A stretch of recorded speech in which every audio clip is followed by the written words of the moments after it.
XSFM입니다. I, D, W, K. 오늘은 뭐예요? 무슨 곡이야? 어? 오늘은 무슨 버전이야? 똑같죠 뭐. 똑같아. 그리고 장담할 순 없지만 신경 쓰지 마.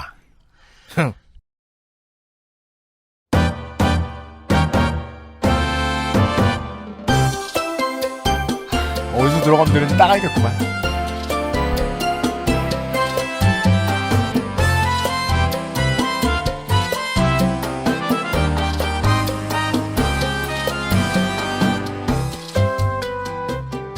지난해 우리는 슈퍼히어로의 장르적 특징과 역사, 그리고 일반적인 성격을 알아보았습니다. 오늘은 고대 신화, 성경, 오컬트, 추리소설과 자경주의, 와페니즘과 자포니즘 등 고전적인 문학이 슈퍼히어로 장르에 전달해준 유전자들을 따라가 보겠습니다. 2016년 5월 셋째 주에 그것은 알기 싫다는 슈퍼히어로에 의해 스판덱스 영웅전이 이어집니다.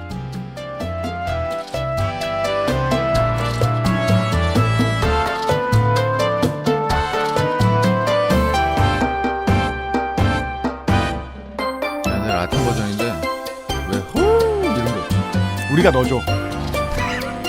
이히. 우리가 하니까 이 박사 같네요. 요시 이럴 거. 예. 초여름 분위기가 나기 때문에 푸에르토리코 느낌이 물씬 나는 라틴 버전 홍성갑 음악으로 인사드렸습니다. 지구상의 청취자 여러분, 한 주 동안 안녕하셨습니까? 그것은 알기 싫다 175번째 시간입니다. XSFM의 책임 프로듀서 UMC 인사드립니다. 오디오북 설화소리의 유면상 PD가 옆에 앉아 있습니다. 네, 안녕하세요. 여기저기 지금 비가 며칠 동안 왔었습니다. 지난 주말에 한국은요. 네. 그 비가 오고 나서 하루 이틀 정도는 운전하기도 좋고 나들이하기도 좋습니다. 그리고 한 사흘쯤 지나면 그때부터는 운전할 때도 창문 꼭 닫으셔야 되고 집에서 청소할 때도 창문 여시면 안 됩니다. 그건 그냥 본능적으로 생각해 주시면 되겠습니다. 네. 미세먼지가 많은 이유에 대해서 전문가들이 이 방송 저 방송에 나와서 이야기를 합니다. 수치들을 모아봐요. 디젤 차다. 아니다. 충북과 충남에 있는 공장들이다. 시멘트 공장들이다. 화학 관련 공장들이다. 혹은 발전소다. 중국이다.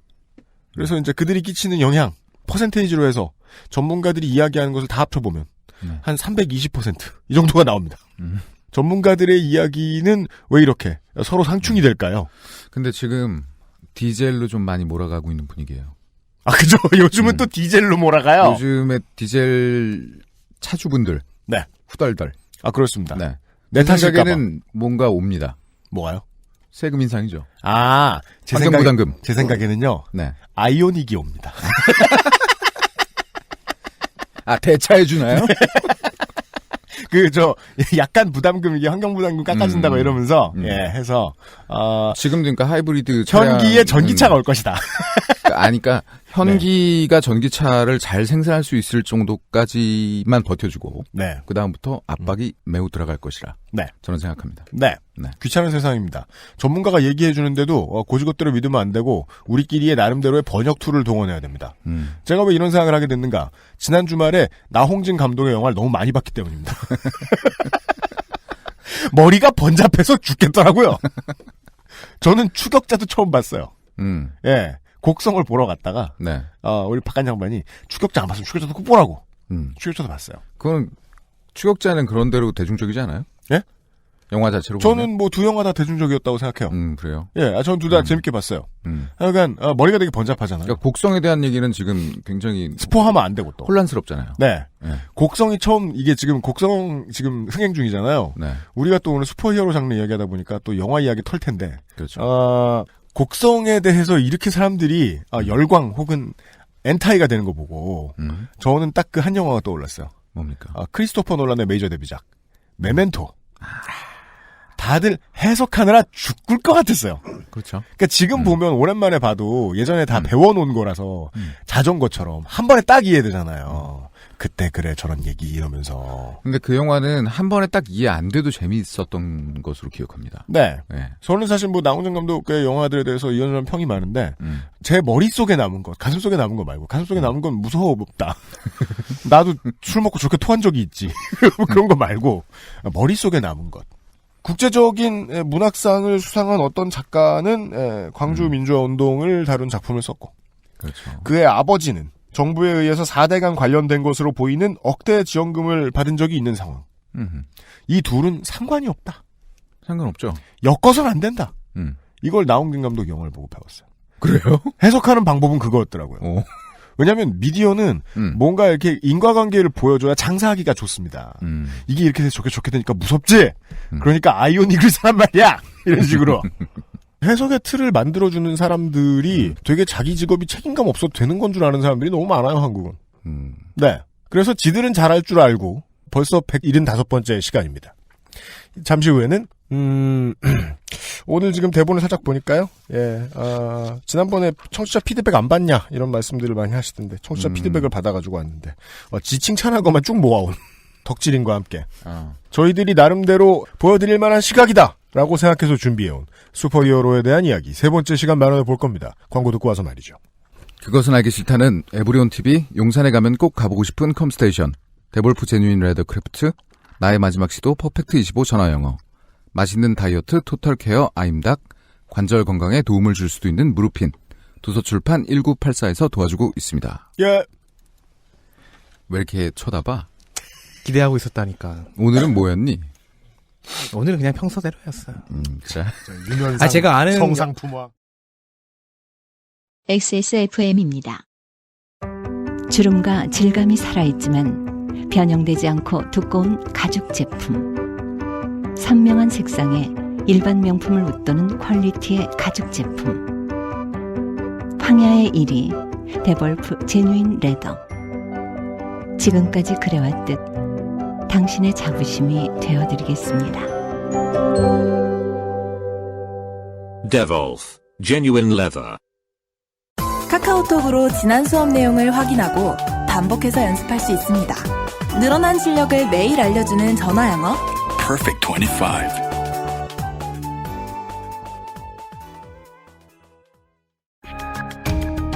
게시판을 가보니 그래픽이 어떻다 말이 많은데 이해는 안 되고 작품으로서의 게임만 즐기시면 되는 당신은 합리적인 유저입니다. 당신을 위해 준비된 최적의 시스템, 전기를 적게 쓰고 발열이 적은데 당신이 원하는 게임 플레이에는 무리가 없는 정품만 쓰고 에이지스도 확실한 다목적 데스크탑.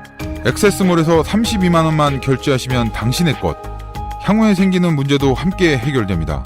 스트레스를 줄이고 쾌적함을 늘리는 데 드는 비용. 컴스테이션을 고려해 주십시오. 컴스테이션은 조용한 형제들과 함께합니다. 네, 나중에 이경식 사장님 앨범 내셔도 되겠어요. 이경식 사장님이 녹음한 광고 분량이 이제 한 2시간이 돼요.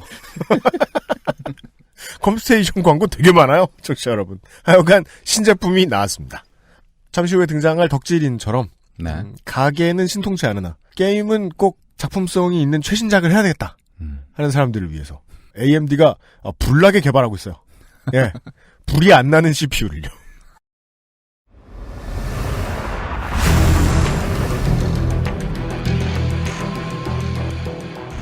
기본 교양, 슈퍼히어로 문학의 인해, 스판덱스 영웅전, 제 3화, 영웅의 유전자 지도.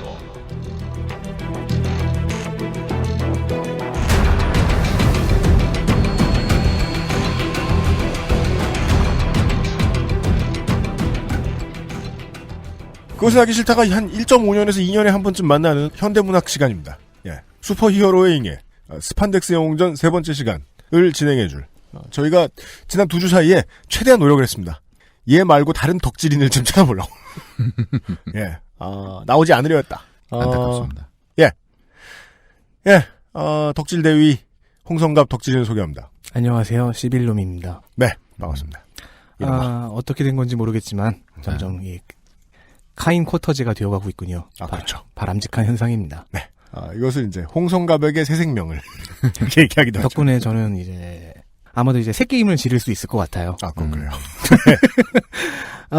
왜냐면 게임을 오래 하면요 배고픔을 잊거든요. 인트로를 아까 밥과 게임 중에 선택해야 되는. 그렇죠. 게임하는 게 나아요. 게임한 게 낫군요. 네. 인트로를 듣고 있는데 네. 기분이 나쁘네요. 왜요? 왜 나홍진 감독 것만 봅니까?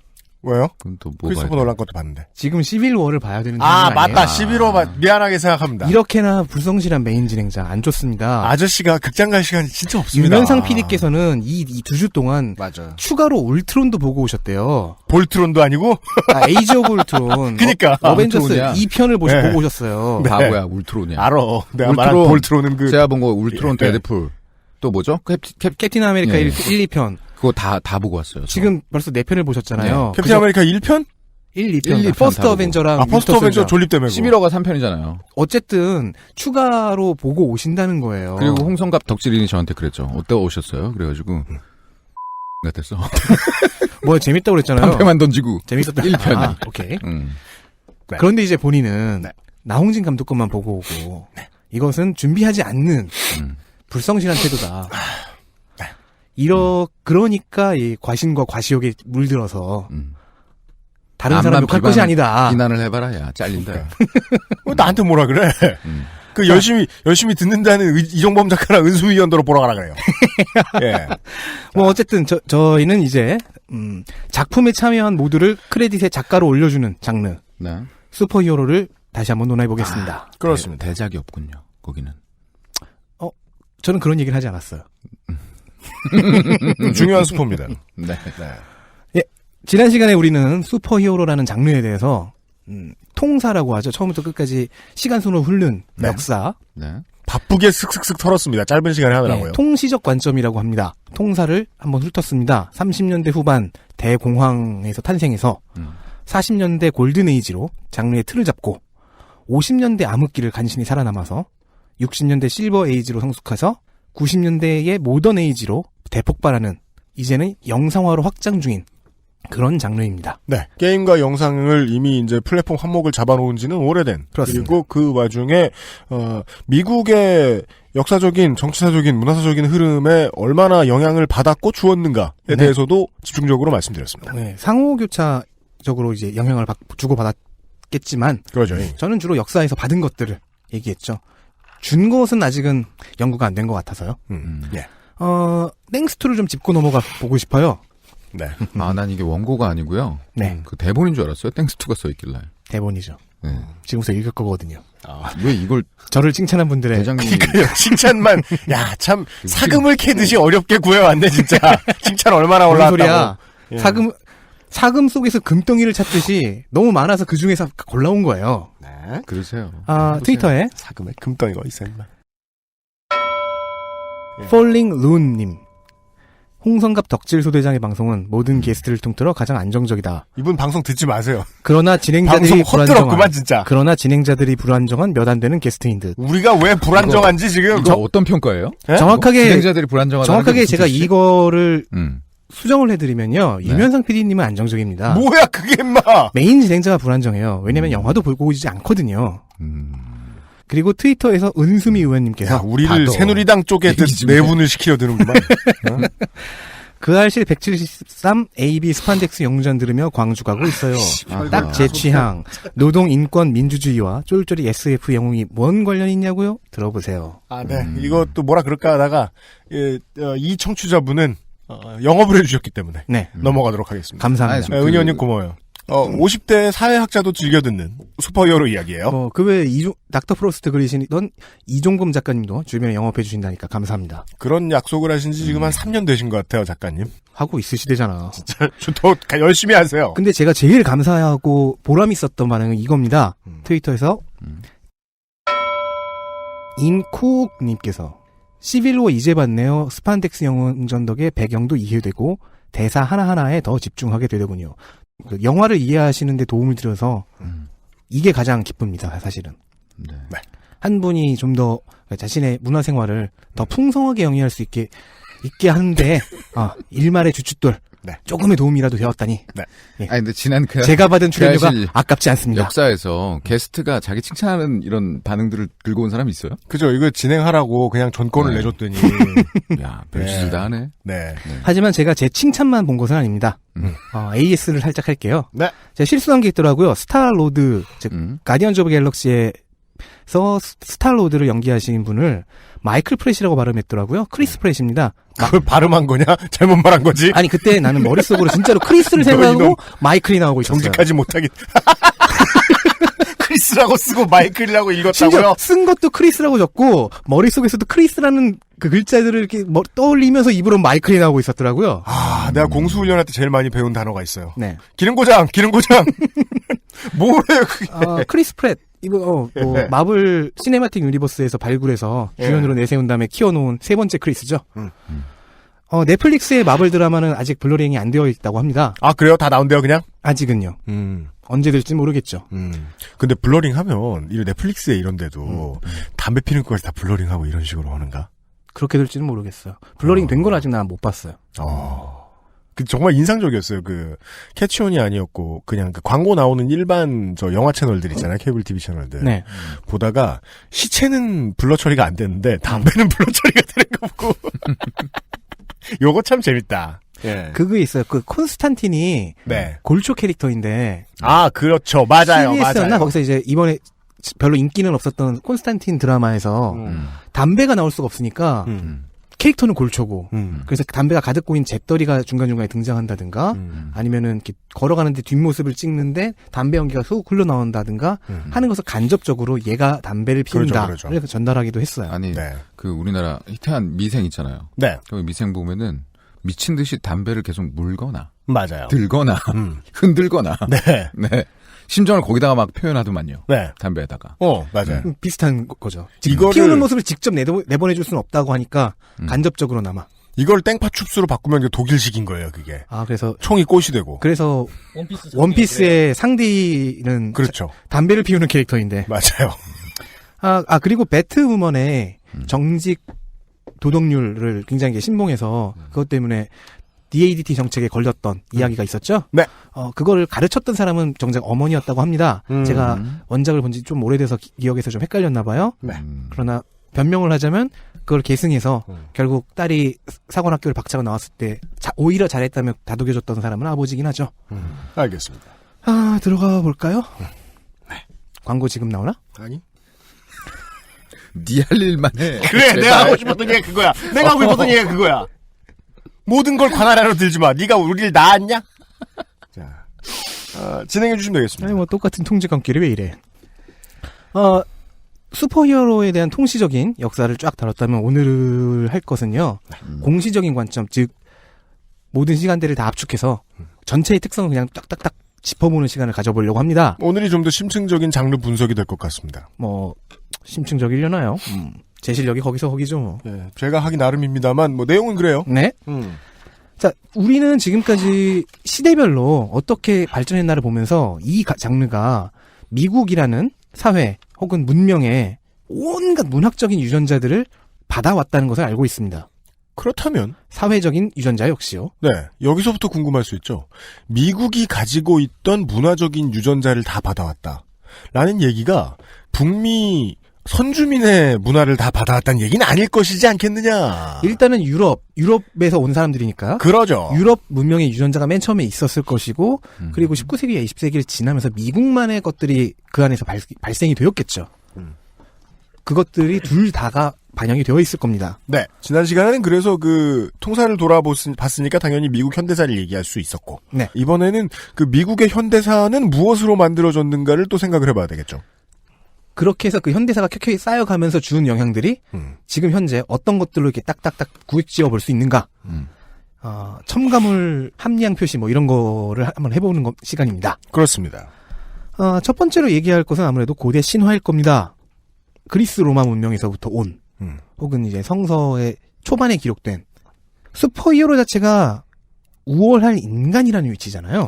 우리는 어떤 문학 작품에서 에버리지 인간들보다 우월한 인간들을 보았는가? 심지어 서민적인 영웅인 우리의 좋은 이웃 스파이더맨조차도 그에게는 초능력과 훌륭한 용기가 있습니다.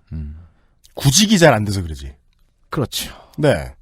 그럼 병광세도 우월한 인간이니까 슈퍼히어로. 그거 말고. 근데 맞다. 그것도 신화죠. 그래서 산이 흔들리고 막 동네 가보면 되게 다 토속품 전시장에 가보면은 다 그거 생긴 거 이렇게 피리 뭐 이런 거 팔고 그러잖아요. 아 그것도 우월한 인간이긴 하네요. 네. 예. 아저씨로 취급할까 하다가 인정하는 게 맞을 것 같아요. 만약에 변강쉐 서사가 변강쉐는 이 새끼야.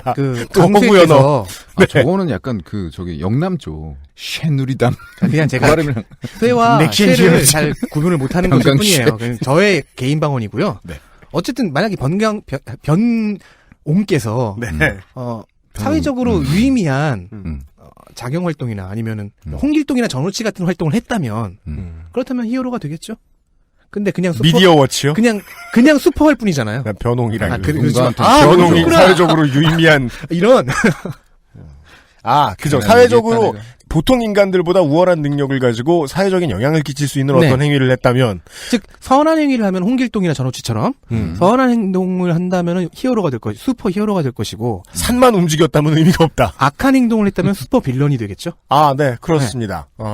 그런 존재들을 어디서 제일 많이 봤나 했더니 내 인생을 털어 생각해 보면 올림포스 가디언이다. 네. 자, 우월한 인간이다 보니까 이야기가 신화 속의 신의 역할을 하기가 쉬워요. 장르의 법칙도 신화의 구조를 점점 닮아갈 수밖에 없고요. 얘는 어찌저찌하다 신이 되었나? 네. 누가 낳았나? 그리고 신화라는 단어로 학술적으로 이용할 땐 두 가지 의미잖아요. 실제로 그냥 고대에 있는 그 서사물을 이야기하는 경우랑 미신이라는 의미로도 쓰는데 네. 그 두 가지의 신화 모두에서 소재를 갖고 옵니다. 특히 이제 전자의 신화, 장르로서의 신화에서 소재를 갖고 온 케이스가 DC의 경우에는 원더우먼이 있고요. 원더우먼은 아예 백그라운드 스토리가 그리스 신화에서 옵니다. 그래요? 네. 지금 DC는 새로운 리부트를 하고 있는데 그 이전 리부트, 2012년에 됐던 리부트 이후에 아예 그냥 제우스와 혈연관계가 있어요. 제우스의 증손녀예요? 딸이었나? 그러니까 대충 그런 식으로요. 안 늙네. 원더우먼 그래서 일단 반신이에요. 네. 토르의 경우에는 아예 북유럽 신화를 그대로 갖고 왔죠. 영화에서는 아스가르드라는 별도의 그 외계 문명으로 설정을 했는데. 그러네요. 신화하면 직관적으로 딱 떠오르는 캐릭터는 토르네요. 그렇게 했는데 이제 원작인 만화에서는 그냥 북유럽 신화를 통째로 갖고 들어왔어요. 뭐 외계인이다 이런 거 없이. 그렇게 해서 토르가 인간 화신이 있고 그 화신들과 자리를 바꿔가면서 화신처럼 이제 거기에 빙이 되고 바꿔가면서 인간계에서 활동하는 내용입니다. 그냥 신입니다. 토르는. 영화에서는 반신이라고도 표현하면서 과거의 신으로 우리에게 추앙받았던 외계 문명의 사람이라고 얘기하지만은 원작에서는 그냥 신이에요. 그러니까 무거운 거 잘 들고 다니고 어떤 연장을 집 밖에 못 대는 이것은 꼭 신화가 아니더라도 전쟁설화에도 많이 나오는 전제고. 근데 정확하게 그 멸리르 이야기는 북유럽 신화에 나오죠. 토르와 멸리르 이야기는. 그거 보셨어요? 그 팬아트? 뭐? 자취방에 살잖아요, 스파이더맨이. 네. 예, 토르가 골탕 먹이려고. 화장실 변기 뚜껑에다가 망치 내려놓고. 죽으려고 그러고. 그거는 토르와 비전이 도와주지 않으면 절대 할 수 없어요. 밖에 나가려고 그랬더니, 현관문 앞에다가 망치 갖다 놓고. 이외에도 여러 가지가 있습니다. 그리스와 북유럽만 유럽과 미국 문명의 모태가 된 것은 아니죠. 이집트도 사실은 모태 중에 하나죠. 그렇습니다. 아랍 문명의 모태일 수도 있겠지만. 네. 이집트 신화에서 나온 캐릭터가 호크맨과 호크걸이라는 것이 있습니다. DC에 있어요. 이 캐릭터들은 워낙 설정이 자주 바뀌어서 그런데 일단은 날개 달고 있고요. 이집트풍의 뭐 독수리 비슷한 가면을 쓰고 있고요. 철퇴를 써요. 날아다녀요. 근데 두 가지예요. 하나는 사나가르라고 하는 외계 행성, 외계 문명의 생존자다라는 설정이 있고 또 하나가 고대 이집트의 인물들이었는데 거기에 있는 연인들이었는데 계속 환생하는 것이다 라는 설정이 있습니다. 최근 드라마에서는 이 환생 설정을 이용하더라고요. 결국 호크맨은 이집트 신화에서 나옵니다. 뭐 호루스니, 고대 이집트의 왕가니 이런 얘기들이 이 사람들의 이야기에 자꾸 끼어듭니다. 그리스가 있고요. 북유럽이 있고요. 이집트가 있어요. 현대 미국 문명의 원조인 유럽 문명, 그 유럽 문명에 영향을 준 고대 문명 셋 중 하나죠. 그리스와 북유럽, 이집트. 사실 이게 전부죠. 이것들이 서로 연결되고 하면서 유럽이라는 것을 탄생시켰고 그들이 아메리카 대륙으로 이주해서 만든 나라가 미국이었습니다. 이게 현대 장르, 문학 장르가 좀 다른 것이 우리 내일 이 시간에 또 말씀을 드리겠습니다만은 작가 한 사람은 웬만한 프로 작가들도 자신의 작품을 아카이브화 시키면서 자료를 체계적으로 정리를 해놓지 않는 사람들이 되게 많아요. 근데 이 작품을 만드는 주체가 회사일 경우엔 얘기가 다르죠. 그렇죠. 그러면 작가들도 처음에 이제 뭐 40, 50년대에 자리가 잡히고 이게 시장으로서 역할을 할 수 있다라는 계산이 나온 순간부터는 선배들이 해왔던 아카이브들을 보고 참고를 했겠죠. 어떠한 캐릭터들을 만들어내기 위해서. 그렇습니다. 신화를 뒤지고 그 다음에 비슷한 복식을 한번 입혀보고. 재미있는 것은 장르 전체가 이렇게 고대 신화를 그래서 이제 원형 신화라고 보통 부르던데 원형 신화에서 따오는 경우가 다른 장르엔 크게 없단 말이죠. 그럴 이유가 별로. 영화 같은 데 많잖아. 그러니까 영화 하나하나는 되는데 전체를 아우르는. 그쵸. 아예 세계관을 짤 때부터 네. 그리스 신화나 아니면 성서의 신화를 뭐 그냥 그 작중에 네. 고대사로 써버리는 경우가 있어요. 여기가 그렇습니다. 영화 황해에 나오는 김윤석 씨 캐릭터는 되게 인간 이상의 신화적인 캐릭터잖아요. 너에게 나옹진이란 누구니? 이번 주에 친구. 뭐야, 선생님이야? 이번 주에 친구. 이제 고대 그리스의 신 중에 족발을 들고 이렇게 저는 전쟁에서 모두를 족치던 그런. 저는 그냥 이 멘트를 스스로 깨닫고 편집해줬으면 좋겠어요. 아니요. 이거 반드시 살립니다. 슬프네요. 내가 요새 배운 게 그게 다야. 아예 그리고 또 DC 코믹스의 그러니까 이렇게 완전히 갖고 온다는 의미가 뭐냐면은요. 네. DC 코믹스에는 이런 조연이 있어요. 판도라라는 여자가 있어요. 아유. 판도라의 상자 그 이야기에 나오는 그 판도라입니다. 네. 뭘 합니까? 그 신화를 그냥 갖고 온 거예요. 그래요? 그래서 그 상자를 연죄로 계속 떠들고 있는 겁니다. 아, 그 상자를 지키는 주체가 아니라 네. 그 상자를 열어가지고 맨날 벌 받고 앉았는. 아. 따라서 신화의 인물, 설정, 구조 이런 것들을 갖고 오는 게 매우 흔한 일인데 재밌는 것은 이 신화가 너무 먼 고대의 장르라는 것이죠. 그 고대의 장르를 이렇게 현대에서도 계속 쓰고 있다. 이게 고리타분한 것만은 아니라고 생각해요. 오히려 특징을 보여준다고 생각합니다. 슈퍼히어로는 신이기 때문입니다. 반신. 다른 뭐 최근에 영화나 게임이 이런 옛 문학을 차용하지 않느냐 네. 하면 그건 또 아니잖아요. 네. 그렇지만 보통은 이집트, 로마, 그리스의 신화가 아니라 성서죠. 보통의 모델이. 그렇기도 하지만 예. 일단은 차용을 해오는 게 음악의 샘플링으로 치면 샘플을 해와서 여러모로 이렇게 변주를 거치고 가공을 하는데 여기는 그런 게 좀 적다는 거죠. 그 얘기를 하고 싶은 거군요. 베토벤을 샘플링하진 않지 않느냐. 근데 제임스 브라운을 샘플 뜰까. 근데 이들은 베토벤을 통샘플을 갖고 오는 거죠. 아, 그걸 기반으로 만들기 시작한다. 네. 그 이유 중 하나는 이 장르 자체가 다루는 사람이 사람 이상의 사람이라서 결국엔 그렇게 될 수밖에 없다. 그래서 그걸 토대로 만들어가고 있다. 지금 성서 얘기해 주셔서 그런데 성서 역시 기독교 역시 미국이라는 나라의 문명의 근원 중 하나죠. 한국도 그런데요. 네. 그리고 성서만 나오면 좀 그렇고 왜냐면 그에 대한 반대급부로 서브컬처라고 할 수 있는 오컬트가 있습니다. 네. 이 두 가지 역시 슈퍼히어로에 영향을 줍니다. 특히나 이제 오컬트라는 소재는 호러 장르를 좀 대표하는 경향이 있어요. 그런 네. 색채가 있어요. 그 과정에서 같이 영향을 받았다고도 할 수 있겠는데요. 이 성서와 오컬트 하면 딱 떠오르는 게 콘스탄틴입니다. 영화로도 만들어졌던. 네. 그리고 우리 잘생긴 노숙인이 나오신. 네. 그리고 콘스탄틴을 중심으로 하는 저스티스 리그가 따로 있어요. 저스티스 리그 다크라고 퇴마사들의 모임 같은 거죠. 그리고 이런 전설 있죠. 예수를 모욕했던. 저스티스 리그 다크요? 아, 예. 저스티스 이건 리그. AOA 크림 같네요. 비슷해요.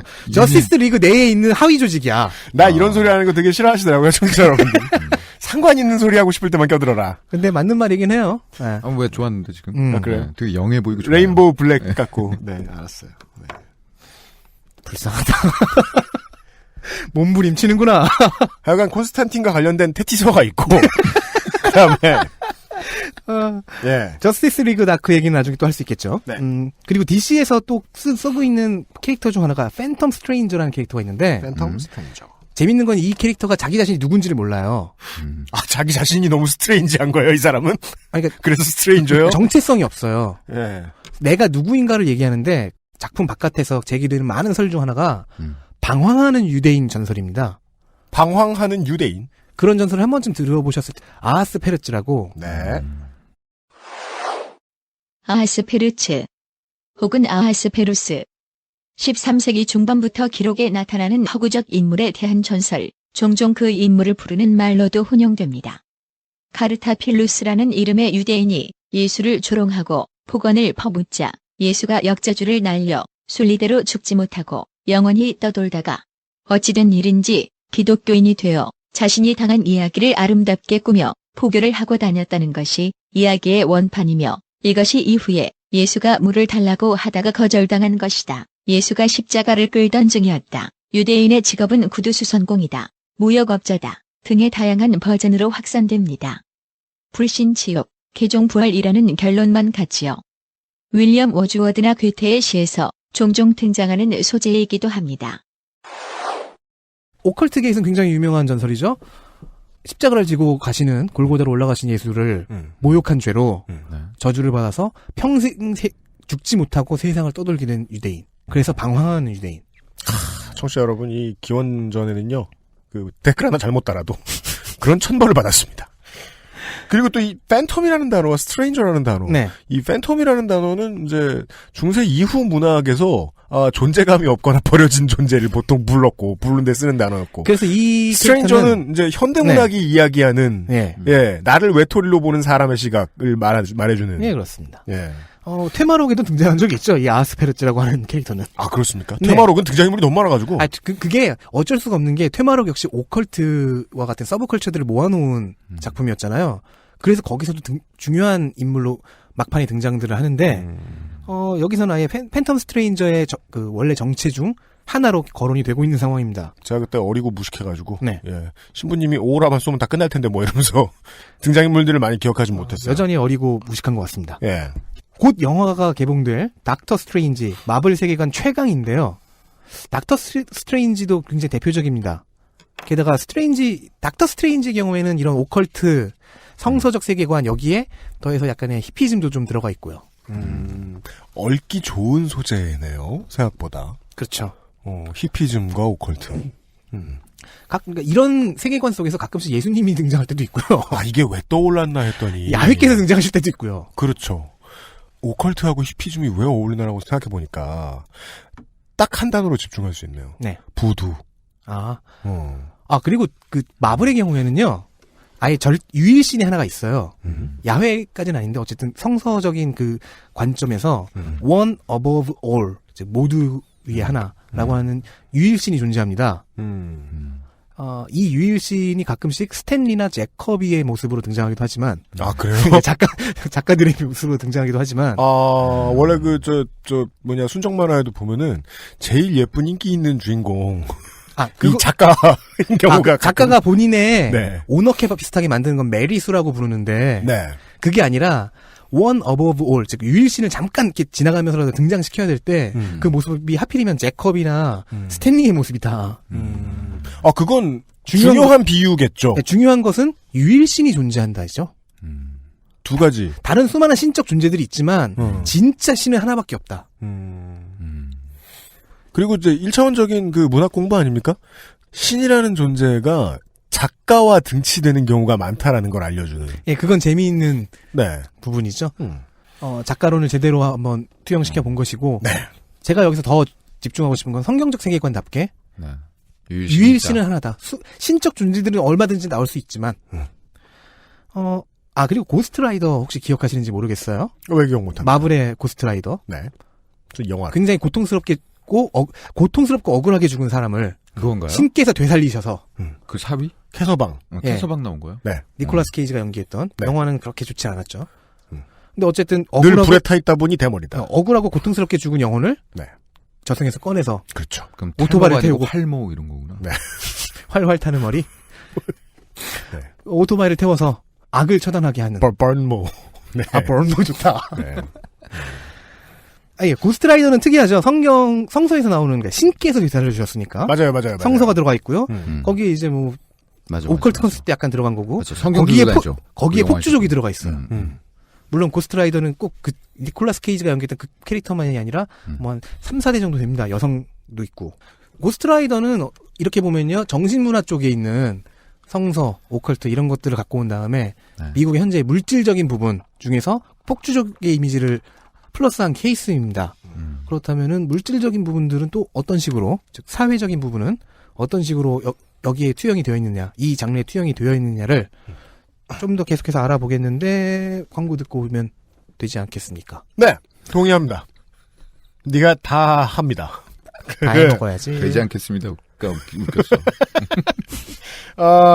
우리는요, 고대 신화에 대해서 이야기를 했고, 고대 신화에 대해서 상당한 기울어짐을 보여주고 있는 장르라면, 당연히 성서에 대해서도 깊이 팠을 거고, 배경에 병풍처럼 놓았을 것이고. 그렇습니다. 성서를 이야기하고 싶은데, 이 작품을 시장에 내다 팔아야겠다면, 아마도 성서의 등판에 붙어 다니는 오컬트도 이야기를 했을 것이다. 요 정도까지. 네. 확인을 해 보았습니다. 얘가 맞는 이야기를 부디 했었어야겠습니다. 그리고 잠시 후에 돌아와서 그보다 뒷이야기. 하지만 현대적인 요소. 우리 할아버지 할머니가 태어나기보다는 훨씬 전의 이야기들을 나누어 볼 겁니다. 광고 듣고 와서 말이죠. 네. XSFM입니다.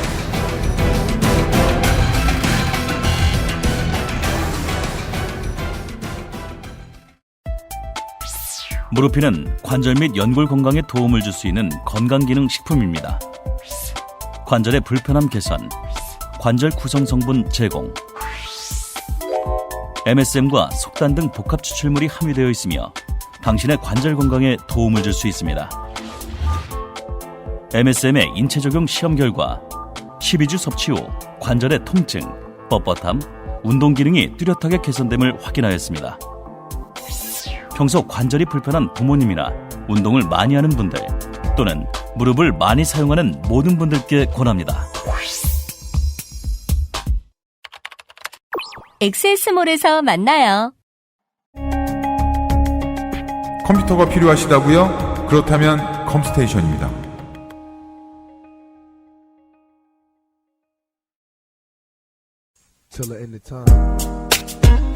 짧은 만남이었지만 영원히 잊혀지지 않는 인류의 연인 제임스 딘, 제니스 조플린, 지미 핸드릭스, 히스 레저, 커트 코베인, 에이미 와인하우스 그리고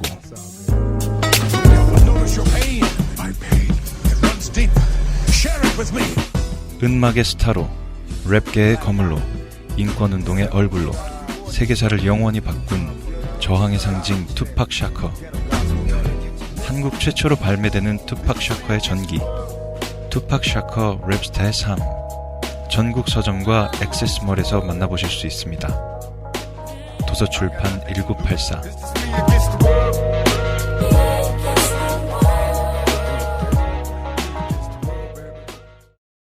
돌아왔습니다. 네. 진행하세요. 그 좋아하는 거. 아니, 내가 진행 권리를 아무리 뺏어가려고 노력을 한다 해도 놓으면 안 되는 사람이잖아요. 메인 진행자가. 저렇게 좋아하는데. 하여간 저렇게 좋아하는 사람들 문제는 뭔 줄 알아요? 자리만 깔아주면 도망가. 슬프네요. 돗자리 근처에 있을 거면서. 어쨌든 돌아왔습니다. 네. 앞 시간에서는 고대의 정신 문명이라고 해야 되나? 예. 고대의 정신 문화에서 네. 가져왔던 유전자들을 설명을 해드렸고요. 그리고 이제 문학의 기본. 네. 에서부터 왔다 이 문학도. 그리고 이번에는 이제 좀 현대적인 부분들을 얘기해 보려고 합니다. 아마도 이게 다른 유럽 국가들과 다른 미국만의 문화 유전자겠죠? 영미의 문화 유전자라고 해둡시다. 첫 번째. 그래도 되겠습니다. 네. 한 3가지 정도로 지금 얘기할 것이 있는데요. 탐정소설, 혹은 추리소설이라고 하는 그 영향과 와페니즘과 자포니즘. 이것은 이제 유럽이기도 하고 지역적인 배경보다 이제 다른 이름을 끌어다 대야죠. 후기 인상주의 화가들. 네. 어쨌든 근데 이 두 가지는 유럽 다른 나라와도 어느 정도 약간씩은 공유하는 특성인데 그 다음에 설명하게 될 자경주의라는 특성은 미국만의 것이라고 볼 수 있습니다. 요즘은 이제 어버이 연합을 통해서 비슷하기도 하지만 맥락은 다르죠. 혹은 이제 한국 무슨 당이더라? 생각하지 마. 그냥. 김상조 엔지니어 한국 무슨 당이었죠? 공화당? 아니요, 저 핵무장. 하긴 핵무장 주장한 당 당연히 한둘이었어야지. 그러니까. 여러분은 아직도 총선 방송에서 현하지 못하고 있는. 근데 어르신들은 핵무장 그렇게 좋아. UMC를 보고 계십니다. 자경 그렇게 좋아한다니까. 자. 근데 그 자경 우리의 그 사람들이 얘기하는 자경주의와 그 사람들이 보여주는 자경주의와 미국의 자경주의는 약간 결이 달라요. 알았어, 이 사람아. 알잖아. 알면서 왜 그래요? 그 좋아하는 진행. 고. 먼저 추리 장르 이야기부터 할게요. 네. 추리 장르는 20세기 초반, 한 19세기나 20세기 초반까지 영미 문학계를 상당히 주름잡았던 장르입니다. 네. 특히나 상업적으로는 거의 주름잡았죠. 딱 떠오르는 것만 해도 루이팽, 홈즈, 뒤팽도 있고 탐정이라는 캐릭터가 이 당시 굉장히 인기가 있었어요. 대표적인 캐릭터 둘. 배트맨과 블랙 위도우. 블랙 위도우. 탐정이에요? 배트맨과 블랙 스파이니까요. 007에서 온 김전일. 이 개드립은 안 받는 게 좋겠다고 생각을 하겠습니다. 아니, 공통점이 있어요. 주변에 있는 놈들은 곧 죽어요. 정확하게 배트맨은요. 네. 이 시기, 그러니까 20세기 초반에 만들어졌잖아요. 그래서 탐정 소설의 DNA를 가장 많이 받았고요. 이 캐릭터가 작중에서 받는 별칭 또한 디텍티브, 탐정입니다. 그리고 배트맨이 사건을 해결해가는 것 방식도 탐정의 그 수사 방법입니다. 초능력을 갖고 있는 동료가 옆에 있어도 같은 걸 씁니다. 그래서 슈퍼맨과 배트맨이 같이 있으면요, 그 둘 사이의 방법론과 관점의 차이가 극명하게 드러나요. 배트맨은 슈퍼맨을 보이스카웃이라고 부릅니다. 선함을 계속해서 추구하니까요. 슈퍼맨은 배트맨을 탐정이라고 부릅니다. 이 사람은 인간을 불신하는 것에서부터 사건을 해결해 나가니까요. 그리고 블랙 위도우는 사실 스파이로 기획이 됐잖아요. 뭐 마타하리 같은 케이스일 수도 있겠지만 그것보다는 좀 더 007에 가깝다고 생각을 합니다. 블랙 위도우가 탄생한 이후 캐릭터가 계속 발전하는 과정의 시대를 생각해보면요. 그 시대는 007과 사실 겹칩니다. 블랙 위도우는 영화에서도 위도우 스팅이라고 해갖고 팔찌에 차고 있는 무슨 어떤 무기를 쓰잖아요. 사람을 감전시키는 스파이스러운 무기들이 고전 스파이물에 되게 많이 등장하잖아요. 007과 같은. 거기서 왔다고 할 수 있겠습니다. 하지만 이거는 아무래도 20세기 초반의 밈일 테고요. 문화적 DNA일 테고요. 20세기 초반에 워낙에 그 서점가에도 그렇죠. 탐정 소설이 많이 읽히다 보니 그렇습니다. 거기에서 올 수밖에 없었을 것이다. 애초에 그것의 연장선상으로 배트맨이 기획됐던 거니까. 탐정일 하는 슈퍼히어로로 기획을 했을 것이다. 그렇습니다. 그게 사실은 배트맨이라는 캐릭터는 지금도 남아 있습니다. 그래서 팀 버튼의 배트맨이 그 원작 팬들에게 살짝 아쉬움을 샀던 건 탐정으로서의 면모가 드러나지 않았다거든요. 반면에 크리스토퍼 노란은 좀 더 많이 드러났고. 그러니까 다른 어떤 작품들에 비교해서도 조용하고 혼자 고민을 많이 하지요. 네. 어쨌든 세계 최고의 탐정인 배트맨. 실제로 그렇게 불립니다. World's Finest Detective. 혹은 그 세계 최고의 스파인 블랙 위도우 같은 케이스들을 생각해 보면은 그 탐정 소설과 그것의 연장선상인 그 첩보물의 이야기를 이들이 받은 것이다. 라는 것을 알 수 있겠죠. 하지만 베트남전 이후를 생각해보면요. 중국, 일본 이런 국가들의 문화가 오리엔탈리즘으로 굉장히 왜곡돼서 들어온 것들이 많았어요. 우리가 이제 지난 시간에 말씀을 드렸습니다. 그리고 이 오리엔탈리즘은 성격을 조금 쪼개보면 중국도 아니고 한국도 아니고 일본에 가 붙어있다. 일본이 좀 더 중심에 있었죠. 그전에는 중국이었지만은 아무래도 아편전쟁의 영향도 있고 하지만 베트남전 이후로는 이제 일본이 급성장을 하면서 일본이 그 동아시아를 대표하는 격이 되어가더니 그리고 이제 전쟁 전에도 이 메이지 유신 이후 내각은 동북아에서 개항을 가장 빨리 했고 네. 예. 그리고 엑스포 조치 어쩌고 저쩌고 하면서 벚꽃도 퍼뜨리고 미술도 퍼뜨리고 기계문명도 퍼뜨리고 열심히 했단 말이에요. 그렇습니다. 그렇게 하다 보니까 이제 20세기 중후반에는 와페니즘이라는 조류가 떠오르게 되죠. 이렇게 그러니까 아시아 특히나 동아시아의 문화들이 짬뽕된 후에 오리엔탈리즘으로 왜곡되어 들어온 모습들을 아주 극명하게 들어주는 게 영국 드라마 셜록의 시즌 1 두 번째 에피소드일 거예요. 거기에 등장하는 상점들입니다. 보신 분이 있을지 모르겠는데 중국계로 보이는 사람이 운영을 하고 사실 심지어 영어도 잘 못해요. 영국에서 영업하시면서. 그런데 들어가면요. 한국식으로 보이는 도자기도 그 안에 있고 행운 고양이 있잖아요. 일본에. 팔 짧은. 그 상품도 있고. 차에다 올려놓으면 목이 있고. 중국식 닭이도 있고. 그런 게 다 짬뽕이 되어 있는 그런 상점들이 등장해요. 이게 유럽과 미국엔 굉장히 흔했던. 오리엔탈 가게 보면 오리엔탈 가게. 네. 그러다 보니까 엑스맨의 메인 캐릭터 중 하나인 울버린의 진짜 능력은 계속 오래 사는 거거든요. 울버린 장수왕이죠. 예. 네. 너무 오래 살아서 자기가 누군지도 까먹은. 정확하게는 이제 뇌가 좀 다쳐서 그걸 회복하는 과정에서 그랬는데. 그죠. 너무 오래 산 탓에 굉장히 여러 나라 돌아다녔는데 2차 대전 시기에 일본에도 간 적이 있고. 그래서 일본 국적, 일본식 이름의 아들도 있습니다. 나켄이라고. 자신의 클론의 형태로 낳은 딸도 있는데 아버지랑 똑같은 능력을 갖고 있던데 그 친구도 일본 쪽에서 자라났고요. 그래서 아무리 봐도 저는 영화 맨 프롬 어스를 보면서 네. 그 울버린밖에 안 떠올랐어요. 저 사람은 울버린이 안 되고 대학 교수가 돼가지고 잘 지내고 있고. 하지만 실제로 울버린은 뭐 19세기 중반에 태어났다고 하는데. 예. 울버린은 캐릭터의 크로니클을 쫙 볼 때 가장 중요하게 다뤄지는 미국 외의 외국 중에서 가장 중요하게 다뤄지는 나라가 일본이라는 겁니다. 일본이다. 그래서 여기도 이유가 있을 것이다. 일본이 계속 나와요. 영화에서도 울버린 더 오리진이었나? 그 영화는 아예 그냥 무대가 일본이잖아요. 사무라이 나오고 일본식 기계 기술도 나오고 기모노 많이 나오고. 패스트 앤 퓨리어스가 처음으로 미국을 벗어났는데 왜 그게 동경이었을까? 그렇습니다. 그만큼 일본이 미국에는 상당히 중요한 나라였기 때문이죠. 과거에 전쟁도 했고. 그 역사적으로 말고 이제 문화사적으로도. 그리고 네 문화적으로도 문화 만든 사람들이 자꾸 일본식 망가나 애니메이션을 저애니메이션을 보고 자랐다. 당연히 그렇습니다. 네. 이 역사가 유구하다는 게 되게 신기해요.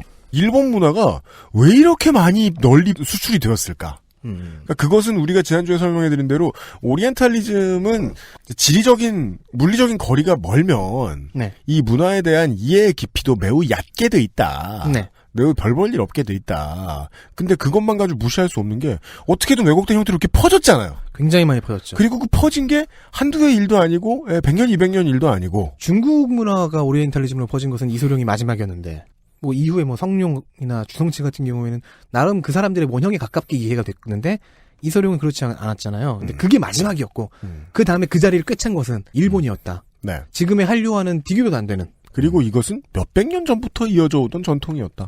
회화에도. 이런 와페니즘이 반영된 캐릭터는 DC에도 하나 있어요. 하나가 아니죠. 가장 잘 반영된 캐릭터는 DC의 카타나입니다. 국적부터 일본이고요. 이름도 일본이고요. 남편도 일본인이고요. 사용하는 무기도 카타나죠. 자기 이름과 같은. 카타나는 무슨 무기예요? 일본도요. 그것을 별도로 카타나라고 부릅니다. 카타나가 쓰는 가면은요. 코 위까지 가리는 가면인데 코 위부터 쭉. 네. 흰빨이죠. 네. 일장기가 그려져 있습니다. 일장기. 곧 5월 말에 개봉할 영화 수어사이드 스쿼드의 캐릭터 중 하나로 등장을 하는데요. 네. 놀라지 마시라고 미리 말씀드립니다. 일장기가 그려져 있습니다. 그러니까 전범기는 아닐 거 아니에요. 다행히 그거는 아니고요. 네. 가끔씩 판본에 따라서 사용하는 작가에 따라서 전범기가 그려진 가면을 쓰고 나올 때도 있긴 한데요. 이게 이 와페니즘의 확산이 어떤 영향을 끼치는고 하니 이게 참 오묘하죠. 전범기 디자인을 그렇게 좋아해요, 이것들이. 물론 이제 우리 입장에서는 무조건 다 기분이 나쁘지만은 이해해줄 부분도 있긴 있어요. 뭘 이해해줘야 되냐면은 이 전범기가 원래 어촌에서 사용하는 풍어기에서 나왔잖아요. 맞습니다. 그래서 풍어기를 사용했는데 그게 전범기로 오인받는 경우도 디자인이 같으니까 경우도 있긴 한데 어쨌든 우리 입장에서는 다 기분 나쁘죠. 네. 한국이나 중국 입장에서는 다 기분 나쁠 수밖에 없어요. 아니 사찰에서 5탄 해봐 이렇게 반대쪽으로. 그러니까 그러면 하케크로이츠 해보라고. 뭐 카타나에 대해서는 지난번에 설명했지만 들고 다니는 칼이 사람의 영혼을 먹는 칼이죠. 거기에 남편의 영혼이 먹혀 있다는 사실은 슬픈 스토리를 예측할 수 있게 해줍니다. 어쨌든 남편의 영혼과 대화하는. 영화에서는 그 설정이 그대로 쓰일 거래요. 그래요? 네. 소울 이터 소드, 소울 이터 카타나를 들고 다니는. 뭐 잘 나왔으면 좋겠습니다. 그리고 이 두 가지는 와페니즘과 뭐 추리 소설의 미임은 영미 문학 나아가서는 뭐 다른 유럽 국가들과 더 약간씩 공유하는 특성이지만 자경주의라는 것은 좀 다릅니다. 이것은 미국 특유의 움직임이거든요. 네, 세 번째로 이야기할 것은 자경주의입니다. 미국은 국가 전체의 틀이 잡힌 상태로 출범한 국가가 아니고요. 각 주가 독립을 한 후에 연방에 가입을 하는 형태였죠. 그런 식으로 건국이 됐고 그런 식으로 영토를 늘려왔습니다. 그리고 땅덩어리가 워낙 넓다 보니까 뭐 주요 공업지대의 대도시가 아니면은 저 농촌들 텍사스나 뭐 캔자스 이런 곳에서는 사실은 그 허허벌판에서 내가 내 가족 내 마을을 지켜야 되는 필요성도 있었어요. 물론 땅의 넓이가 그 나라의 호러 영화의 수준을 알려주는 척도가 되진 않습니다만 이 땅 넓은 나라의 호러 영화는 보고 있으면 실감이 너무 많이 나요. 그죠? 네. 저 도로에 경찰이 지난 10년 사이에 왔을 리가 없다. 네. 예. 즉 러시아나 중국의 넓은 거는 또 다른 형태의 넓음이죠. 사람이 살지 않던 황무지에도 들어가서 살게 되면서 거기 사람들이 들어가서 산 초반기에는 공권력이 닿지 않아요.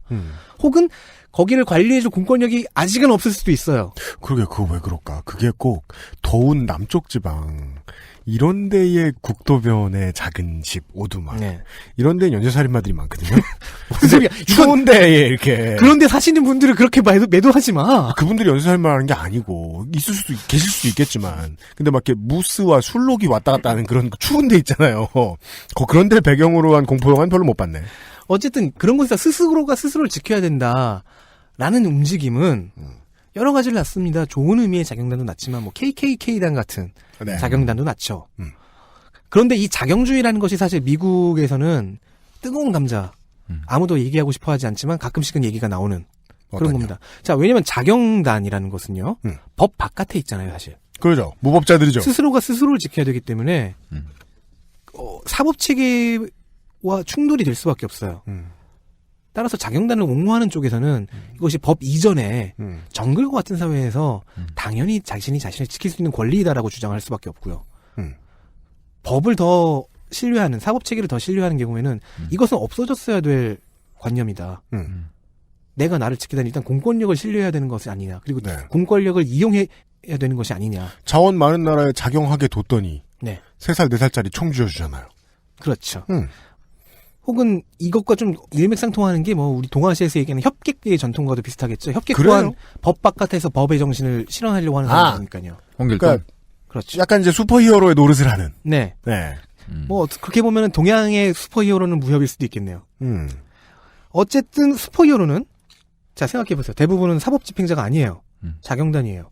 이 사람은 판사도, 검사도, 변호사도, 뭐 사형집행자도 아닙니다. 근데 다 해요. 그런데 법 바깥에서 법을 위해 일합니다. 모순입니다. 그거는 필리핀 대통령이 그렇죠. 그렇게 하는데. 이것 때문에 대부분의 슈퍼히어로들이 만약에 정체성을 고민한다 하면은 양념 상태라도 꼭 들어갑니다. 반드시 다뤄져요. 나는 무엇을 하고 있는가? 사람들을 돕기 위해 하고 있는데 나는 사람들을 해치고 있는 것이 아닌가? 그 얘기 했죠. 처음에는 뭐 배트맨으로 시작해보자고요. 사람들을 도울 필요가 있는데 국가가 안 도와주길래 탐정 노릇을 하는 어떤 사람들이 나섰다 칩시다. 네. 사설 자원봉사 탐정이죠. 배트맨은 이를테면. 그렇죠. 성공적이야. 하다 보니까 정신상태가 흔들립니다. 판관 포청천에 가끔 나오는 소재죠. 내가 아는 사람을 계작도에 올릴 수 있을 것인가. 판단 가치 기준과 이익 집단에 내가 들어가기 시작하면. 그렇다면 내가 가지고 있는 힘은 정확히 어디에 쓰일 수 있을 것인가. 그렇습니다. 지금 말씀하신 그런 식의 고뇌가 프랭클 밀러가 배트맨을 맡은 다음에 즉 다크나이트 리턴즈가 나온 이후부터 더 자주 다뤄집니다. 심지어는 자경단이에요. 법망 바깥에 있어요. 그래서 수배령이 내려져요. 그렇습니다. 맞아요. 굉장히 재미없다고 하셨던 그 에로우에서도 드라마 에로우에서도 그린 에로우가 시즌 내내 경찰에게 쫓깁니다. 왜? 자경단이니까요. 자경단의 존재는 사실 이제 현대 법에서 보면은 문제가 되죠. 사적인 처벌이니까요. 실제로 그래서 그게 우습잖아요. 그 고전적인 슈퍼히어로를 나오는 영화 보면 행정 당국하고 긴밀한 협조가 되잖아요. 네. 판을 다 벌려놔요. 네. 119 올 시간 한참 지났는데 일단 다 건물을 부숴놔. 그 다음에 나중에 와서 정리해주고 서장하고 다 얘기 끝내고 막 미리. 하지만 그 이제 골든에이지 실버 에이지가 지나고 나서는 그런 비현실적인 것은 글쎄 따로 뭐 설정을 더해놓지 않는 한 뭐 실제 뭐 하도 활동을 잘해서 사법기관이 인정하고 같이 뭐 공조 체제를 맺었다 이런 식의 설정이 없는 한은 배트맨이나 그 드라마의 그린 에로우처럼 쫓기는 겁니다. 원래대로면은 자구 노력 중에 폭력이 들어가 있으면 그건 그냥 바로 수배죠, 수배. 조폭이나 다를 바가 없죠, 사실은. 맞습니다. 그럼에도 불구하고 이들은 뭐 슈퍼히어로가 불러지기 때문에 이 부분이 비판점이 되기도 합니다. 이 장르에 대해서. 그리고 왓치맨에서는 이런 대사로도 형성이 되죠. 누가 니들에게 배지를 주었느냐. 그 질문은 사실 미국 사회 자체를 겨냥하는 거겠죠. 걷다 대고 앉았는데 이렇게 웃으면서 말하는 그런 작품은 아니다. 아마도 미국 사회를 겨냥한다는 것은 미국 사회를 그러니까 경찰 국가를 두 가지 다겠죠. 앨런 무어는 약간 좌파적인 사람이니까 미국 사회에 내에 있는 자경주의 그리고 그 자경주의를 반영하고 있는 슈퍼히어로 장르 자체에 대한 질문일 수도 있고 동시에 세계 경찰 노릇을 하려고 지는 누가 우리에게 그런 역할을 하라고 하였는가 우리가 지지난 라는 질문일 수도 있죠. 맞아요. 그 모두를 읽히고 있습니다. 가치 있는 질문입니다. 자경주의에 대한 태도요. 그 자경주의는 오랜 기간 동안 미국의 액션 영화들이 실제로 차용해 왔습니다. 법 바깥에서 해결하는 히어로가 더 잘 팔리더라고요. 왠지는 모르겠지만 더 멋있어 보이는지 모르겠습니다. 그것이 우리 사회의 사법 체계가 취약하다는 점을 역설적으로 드러내려는 시도일 수도 있는데 그냥 잘 팔렸을 수도 있고요. 일반 대중이 가지고 있는 사법 체계에 대한 불신이 페이소스가 될 수도 있었겠죠. 그렇습니다. 예. 그리고 그 이야기를 하다 보니 처음에는 그렇게 의도하지 않았을 수도 있겠지만 이 장르가 발전하는 동안에 세계 최강대국이 어쩌다 보니 되어버린 미국의 이야기도 다룰 수 있게 됐다. 그리고 작용주의는 이렇게도 해석해 볼 수 있거든요. 내가 나를 방어하기 위해 총을 들고 다닐 자유. 총기 협회의 이야기죠. 네. 트럼프 얘기죠. 그런데 이 이야기가 의외로 이런 식으로 작용주의를 해석하는 방식이 의외로 이 코믹스라고 하는 슈퍼히어로 코믹스에서는 별로 안 다뤄져요. 그런 측면은 많이 등장하지 않아요. 왜일까요? 더 고민을 많이 하기 때문이라고 전 봅니다. 코믹스가? 네. 최소한 그렇게 얄팍하게 해석한 해석들이 나오지는 않아요. 그런 걸 가지고 만드는 캐릭터들은 거의 없어요. 가장 폭력적인 마블의 퍼니셔 같은 경우에는 총 가지고 그 범죄자들을 열심히 죽이고 다니는데 퍼니셔는 사실 총든 슬래셔잖아요. 퍼니셔가 가장 그나마 지금 말한 폭력적인 지금 말한 총기 도널드 트럼프식의 네. 논리에 조금 더 가까운 캐릭터고 그나마 또 트럼프보다는 깊이가 훨씬 깊습니다. 안 그럴 거라고 얘기한 건 아닙니다. 어쨌든 이 작용주의 이거는 참 우리가 이해하기 힘든 조류이긴 합니다. 이제 사람이 내가 이제 스스로를 방어해야겠다, 자기 방어를 해야겠다라고 생각할 때는 보통 나를 위협하는 세력이 나보다 물리적으로 강하다라는 그 공포를 느낄 때란 말이에요. 그래서 드는 연장을 보통 이제 영어로는 이퀄라이저라고 하죠. 이 싸울 때의 연장을 상대방의 전투력과 나의 전투력을 같게 만들어주는 연장. 근데 이 히어로들은 그게 필요 없잖아요, 원래. 그래서 그런 거 아닐까요? 초능력이나 재력이 있죠. 예, 연장 필요 없으니까. 혹은 그 연장을 들 수 있는 힘이 자기한테 오히려 더 대단한 힘이니까. 자, 이 작용주의의 경우에는 앞에서 쭉 설명했던 신화, 성경, 탐정소설, 와페니즈 같은 조류와는 좀 다른 미국만의 조류라고 했습니다. 그런 것들이 한 개 더 있고요. 세계적인 조류를 반영한 것이 하나가 더 있는데 이 두 가지에 대해서는 잠시 후에 그렇습니다. 이야기를 할 겁니다. 사실 추리소설이 영국에서 시작한 거라고 볼 수는 없습니다만은, 영국은 중요한 산파죠. 그렇습니다. 예. 영국에서 건너온, 이제, 추리소설의 DNA에 대해서 이야기를 했고요. 예, 그것을 만화로 컨버전 시키는 과정에서, 배트맨도 나왔고, 그리고 이제, 근대 이후의 시대에, 세계의 문화에 지대한 영향을 주었던 자포니즘. 건축 양식으로 자포니스크라고 하죠? 사실, 실제로 보면 그게 일본 그 건물하고 비슷한지도 모르겠지만, 미국인들 요새 풍수지리 좋아한대잖아요. 그래요? 그거 알도 못하면서, 그 비싼 집들은, 배산임수 예. 생각해서 몰라요? 미국의 부동산들은 풍수에 맞춰서 설계됐다느니 그런 식으로 광고하고 그래요. 그러니까 보통 좌측용 렌트 이런 500호는 편말 붙어 있잖아요. 예. 거기에 배산임수 이렇게 써있잖아요. 좌측용 500호는 뭘로 하려나? 레프트 블루 드래곤, 이런 걸로 하려나? 라이트 화이트 타이거. 약간 이런 거 저런 거 갖다 놓고서 소림사영화 틀어놓고 놀고 있는 거예요. 근데 그때 이제 그런 집들에 보면 있는 소품들 되게 일본풍이죠, 다. 그래요. 오리엔탈이라고 하는 것들 같아 보이죠. 네, 오리엔탈이라고 하는 것들의 상당수가 이 자포니즘에서 온 것들이란 말이죠. 예, 그건 우리가 애니메이션을 설명하지 않아도 프로레슬링을 설명하지 않아도 어느 정도는 알고 있는 부분입니다. 그것이 슈퍼히어로에 끼친 영향. 그리고 미국에서만 특히나 많이 고민해야 되는 문제인 작용주의에 대한 이야기. 까지 나눠보았습니다. 광고를 한 번 더 드릴 겁니다. XSFM입니다.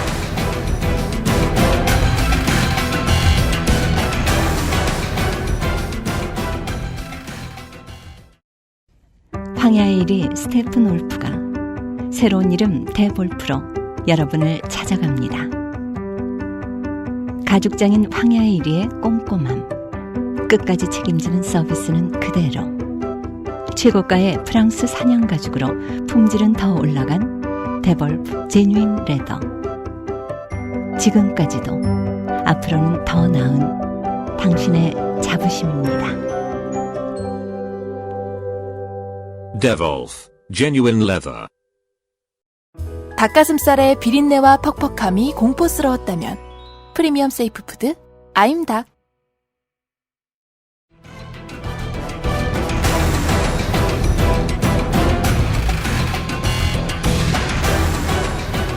슈퍼히어로라는 문화 장르의 공식적인 특성들을 오늘은 뒤져보고 있었습니다. 네.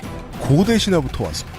성경을 훑고 17세기, 18세기 이야기까지 했고요. 네. 나머지는 뭐죠? 현대보다 더 현대 같은 과학에 대한 이야기입니다. 아, 좋죠. 냉전 시대가 시작되면서 얘기를 드렸을 겁니다. 소련과 미국에서는 인류 문명의 최첨단 기술들이 최첨단 과학 기술과 과학적인 성과들, 그러니까 과학적인 물리학과 같은 네. 과학적 관점을 아예 바꿔주는 세계관 자체를 바꿔주는 연구들도 성공했고 정치 세력의 경쟁이란 찌질하지만 그들이 이것을 과학을 가지고 찌질한 경쟁을 하기 시작했더니 인류가 극도로 발전했습니다. 그렇습니다. 그래서 나온 그 어떤 심리적인 조류랄까요? 미군 식량. 응? 경장 영양에. 왜 그저 우주 개발 같은 거 하면서 만들어진 되게 훌륭한 것들이 많이 있잖아요. 손이상 선생 밉습니다. 과학 기술에 대한 신뢰를 얘기하려고 했어요. 무한한 신뢰. 그래서 더욱더 과학에 대한 사회적 투자가 활성화되는 그런 상황이 미국의 경우였죠. 소련의 경우는 국가가 직접 나서서 계획경제 국가답게 투자한 것이지만은 미국의 경우에는 선거로 이루어지는 민주주의여서인지 대중들 자신이 혹은 대중들에게 더욱더 과학에 대한 그 흥미를 더 불러일으키고 그랬던 대중문화가 과학을 열렬히 소비하면서 선순환했다. 그렇죠. 그렇게 표현하는 게 낫겠네요. 제가 표현 못하고 있는데 도와주셔서 감사합니다. 그래서 재밌는 게 나옵니다. 배트맨도 그렇지만 뭐 저렇게 받아? 아이언맨이나 앤트맨을 생각해보면요. 진심 맞죠? 왜 그래? 네. 굉장히 그러니까 오버 테크놀로지잖아요. 우리가 지금 살고 있는 현실 세계보다는 더. 그렇죠. 네. 그러다 보니까 재밌는 앞에서 나왔던 내용과 견줘보면 재밌어집니다. 배트맨의 첨단 기술과 신의 딸인 원더우먼이 같이 있다든가 그 인류 최첨단 최고의 기술력으로 만들어진 아이언맨과 북유럽 신화에서 등장하던 토르가 같이 있다든가 하는 재밌는 그림들이 그려지긴 합니다. 그런데 이렇게 무작정 과학기술이 과학지상주의라고도 하죠. 과학만능주의. 네. 과학이 발전하고 기술이 발전하면 인류가 행복해질 것이다. 라는 관점에 대한 반대급부로 핵폭탄을 봐라. 라고 얘기하는 조류도 생겨납니다. 네. 성서와 오컬트가 공존하듯이. 네. 기술 악용에 대한 두려움이죠. 매드 사이언티스트라는 이야기가 이 부분을 대변합니다. 네. 울트론이 그 예입니다. 우리 유면상 PD께서 이번에 보고 오셨던. 그렇죠. 울트론은 AI잖아요. 네. 제대로 된 게 하드한 AI, 최초의 AI잖아요. 작중에서도. 네. 원작에서는 1대 앤트맨은 행크 핌이 만들고요. 영화에서는 토니 스타크가 만드는데 뭐 공통점이죠. 통제를 잃는 바람에 울트론이 어벤져스의 강력한 적이 되는. 그렇죠.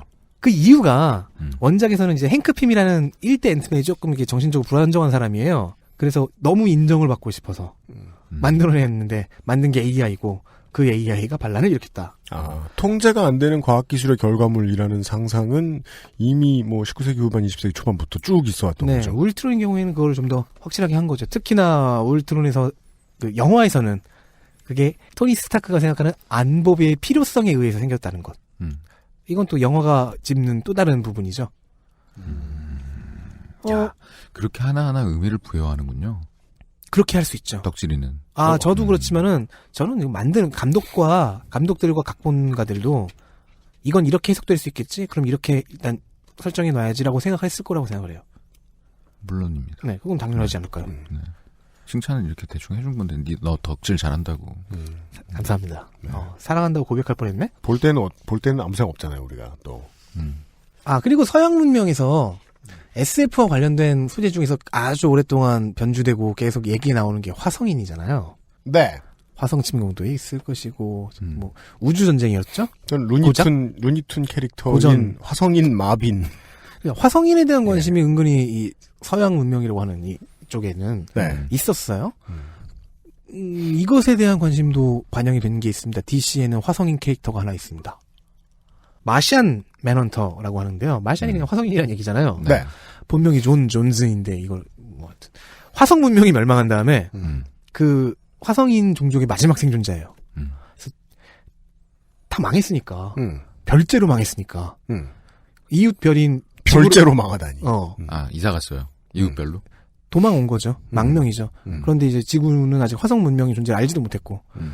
근데 이 종족이 그건 맨프로머스 아니야? 맨프로머스는 나 스포하면 안 되는데 주인공이 고. 맞아. 맞아. 계속 그 영지발처럼 그냥 지구인이에요. 맨프로머스의 주인공은 그 지구인이야. 옆지발 씨가 이 애수 씨 아니야. 예. 시끄러. 뭔 소리야 이건. 맨프로머스의 주인공은 그 지구인이시고요. 네. 마샤 맨헌터인 존 존즈 씨는 화성인이십니다. 화성인이시다. 난민이죠, 난민. 네. 우주적 규모의 난민이죠. 근데 이제 이 종족의 특징이 뭐 능력 자체는 슈퍼맨과 비슷한데 쉐입시프터예요. 모습을 변형시켜요. 그래서 이제 여러 가지 신분으로 여러 가지 직업을 전전하면서 사는 건데 그러다가 이제 슈퍼히어로들이 많이 등장하면서 자기도 그 대열에 끼게 되는 거예요. 뭐 월등한 지식과 경험이 있으니까 또 한동안 몇십 년 동안 계속 지구를 지켜봤던 지구의 인간 사회, 특히나 미국 사회의 일원으로 떠돌면서 지켜봤던 그 관조자의 경험도 있으니까 뒷방 늙은이인데 좀 목소리가 크고 조언을 잘해주는 지혜로운 조언을 해주는 늦게 늙는 바람에 마을의 원로 같은 그런 이미지로 시작을 했죠. 지금은 별로 안 쓰이는 캐릭터죠. 아니요, 사실은 은근히 쓰여요. 어디 썼어요? 영화화는 잘 안 돼요. 그럼 난 몰라요. 네, 그게 슬픈 일이죠. 영화는 안 돼요? 지금은 슈퍼걸 드라마에 등장하긴 합니다. 네, 거기서도 비슷한 캐릭터예요. 훌륭한 조언을 해주는. NPC군요. 사랑의 전화. 사랑의 전화. 뭐 이런 식이에요. 예를 들어 뭐 저스티스 리그 만들어져. 근데 거기 맨 처음에 들어가려고 하다가 결국엔 나온 다음에 쭉 그들을 바라보면서 저들은 아직 준비가 안 됐는데 라고 얘기하는 뭐 그런. 그게 무슨 조언이야? 자기 조언이 안 받아들여지면. 그거 이예수 씨가 자주 즐겨 하시던 말 아니에요. 쟤들은 모르는데. 그리고 이제 최근에 들어서 강력하게 반영되고 있는 게 성소수자의 이야기입니다. 네. 최근이라 하면 뭐 얼마나 됐을까 모르겠네요. 10년? 10년. 10년이어도 빠르네요, 역시. 그리고 사실 성소수자만이 아니라 그냥 소수자 전체에 대한 관심이 소수인종에 대한 관심. 이건 우리가 지난주에 설명했던 이야기죠. 소수자를 마치 그 우선 배분 취업시켜주듯. 예.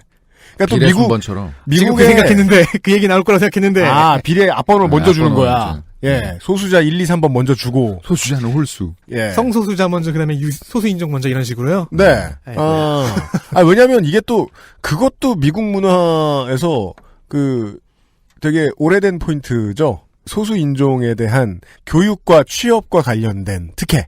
민권운동 뭐 실제로는 말이 특혜고 제대로 작동도 안 했지만 블랙팬더당은 실제로는 실패했지만 어쨌든 민권은 대대적인 그 민권운동의 붐에 힘입었다. 그것이 지금까지 영향을 미치고 있다라고 볼 수도 있겠죠. 네. 사실 2010년대에 매트우먼을 제가 괜히 끌고 나오지 않아도 됐습니다. 왜냐면요. 왜일까요? 1982년 캡틴 아메리카 이슈를 보면 되는데 여기에는 캡틴의 친구 한 명이 게이로 밝혀져요. 오랜 고향 친구 중 한 명이.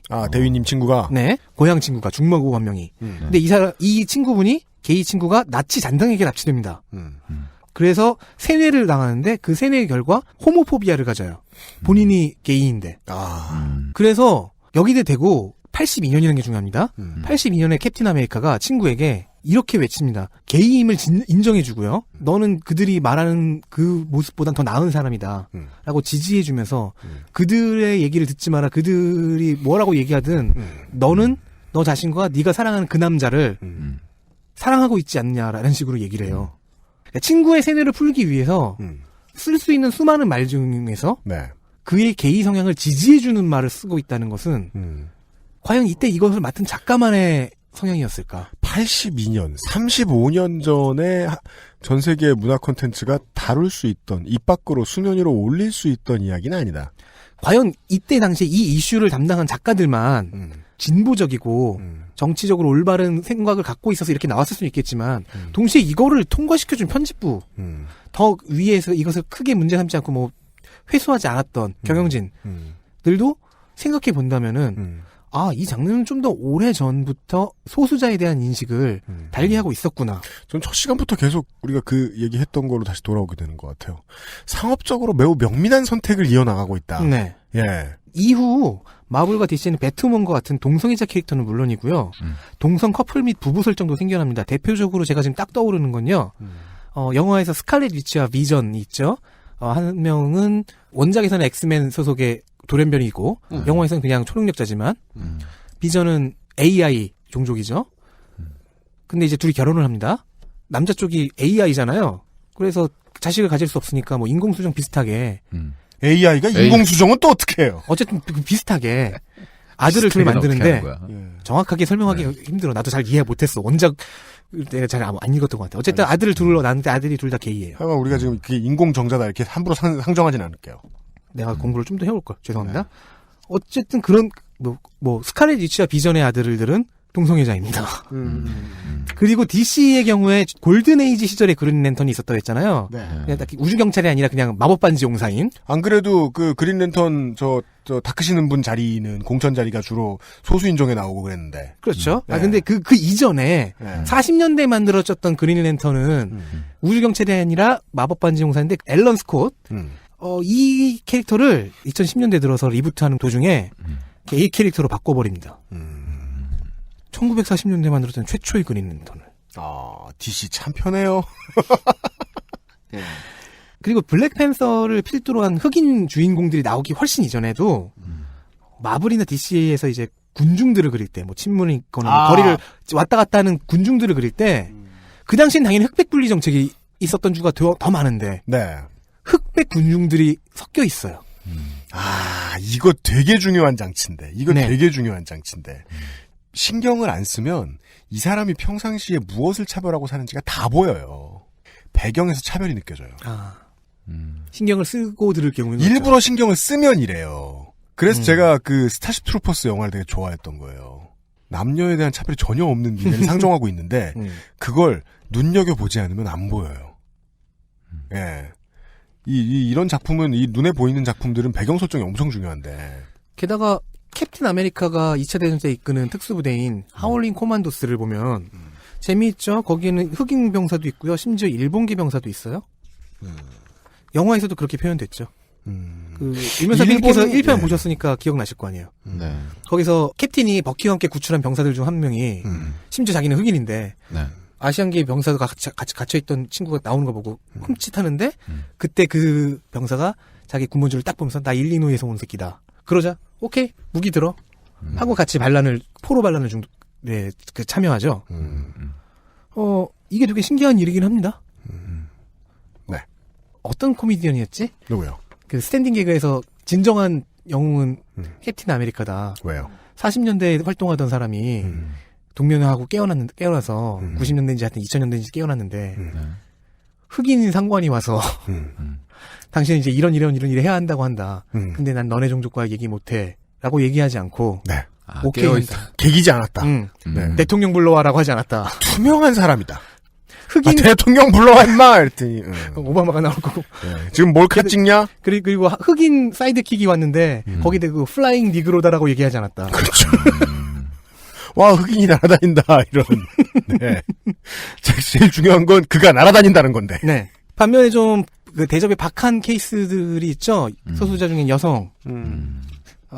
일반적인 영웅담에서 여성 역할은 이런 거잖아요. 붙잡힌 히로인 아니면 섹시걸. 물론 이런 유형이 대부분이었습니다. 여기서도. 이 슈퍼히어로에서도. 이 초중기 시절의 게임들 보면 이제 흔히 볼 수 있는 창작자들의 고정관념이죠. 여성 캐릭터가 맞는 위치. 예. 포로.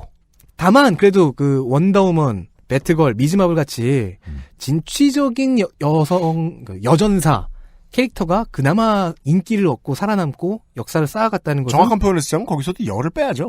그렇죠. 네. 전사 캐릭터. 네. 어쨌든 원더우먼이나 배트걸이나 미즈마블 같은 캐릭터들은 주도적이고 강력한 역할이니까 이런 여성 캐릭터가 일찍부터 등장해서 캐릭터의 커리어를 쌓아갔다는 건 좀 긍정적입니다. 네. 특히나 이제 미즈마블이 캡틴 마블로 바뀌는 과정은 훌륭하게 이렇게 박수를 쳐줘도 되는 과정이라고 생각을 해요. 그렇습니까? 네. 왜냐면 이제 여성성을 최대한 벗어 던졌던 거니까요. 반면에 이제 아직까지 조명을 덜 받고 있는 케이스는 이제 무슬림까지 받았는데 아직도 덜 받는 케이스는 사실은 아시아계라고 생각합니다. 네. 왜냐면요. 네. 아시아계로서의 어떤 고민이나 혹은 특징이나 그런 걸 드러내는 아시아계 캐릭터가 거의 없어요. 무슬림이나 아랍계는 그렇지 않잖아요. 이미 사이먼 베즈와 카말라 칸이 등장했는데. 저는 이게 금방 온다고 생각해요. 아, 금방 올 겁니다. 네, 곧 온다고 생각해요. 왜냐면 아시아계 캐릭터의 비중이 조금씩 늘어나고 있어요. 이를테면 이제 아마데우스 조라는 캐릭터가 마블에 있습니다. 네, 조씨예요. 풍양 조씨예요? 그건 그건 확인하지 못했는데요. 미안합니다. 영화에도 등장했던 그 울트론에 등장했던 울트론과 비전의 신체를 만든 헬렌조 박사 있죠? 네네. 한국 사람이잖아요. 헬렌조가 영화에서. 아마데우스 조의 어머니라고 원래 설정이 되어 있습니다. 아마데우스 조는 초능력은 없고 그냥 천재적인 수학자예요. 아유, 어머님이 성격 나쁘셔. 애 이름을, 요즘의 이름을 아마데우스가 뭐요. 너무 완전 왕따 된다. 그러니까 너무 머리가 좋아서 학교 가서. 예. 이런 거예요. 이런 식인 거예요. 미사일이 아마데우스를 향해서 날아와요. 그럼 미사일이 날아오고 있는 궤적과 그 힘의 크기가 얘가 그걸 계산하는 장면을 어떻게 하냐면 그 허공에 수식이 쫙 쓰여지는 것처럼 묘사를 해요. 그리고 미사일에 맞나요? 아니요. 내가 지금 들고 들고 있는 철조각을 어디에 어떤 강도의 힘으로 던져서 맞추면은 저 궤도를 어느 정도 바꿀 수 있고 그럼 그런 후엔 내가 어떻게 하면 피할 수 있겠다까지도 수식으로 계산을 하고 있는 거예요. 아, 그리고 그런 힘도 있고? 그렇죠. 아마데우스조가. 그럴 만한 지적인 능력이 있는 거죠. 유격수가 돼야 되겠네요. 근데 이 아마데우스 캐릭터는 아시아계의 스테레오타입. 플라이를 안 잡고. 그러니까 내가 야구를 모르니 내가 뭐가 어떻게 따라갈 수가 있나. 저는 처음엔 홈런 타자가 되겠다고 생각했는데 좀 더 들어보니까 수비 방법까지 알고 있어요. 홈런 타자 플러스 유격수가 될 수 있지. 네, 맞습니다. 유격수 홈런 타자예요. 설정상으로는 지구 6위에 둔이라는데 그런 사람을. 어쨌든 아마데우스가 이렇게 수학에 능숙한 수학 천재로서 슈퍼히어로가 되는 캐릭터인데 딱 보면은 이것은 스테레오타입이죠. 그죠? 예. 네. 동양애가 우리 교실에 들어왔을 때 내가 느끼는 위압감.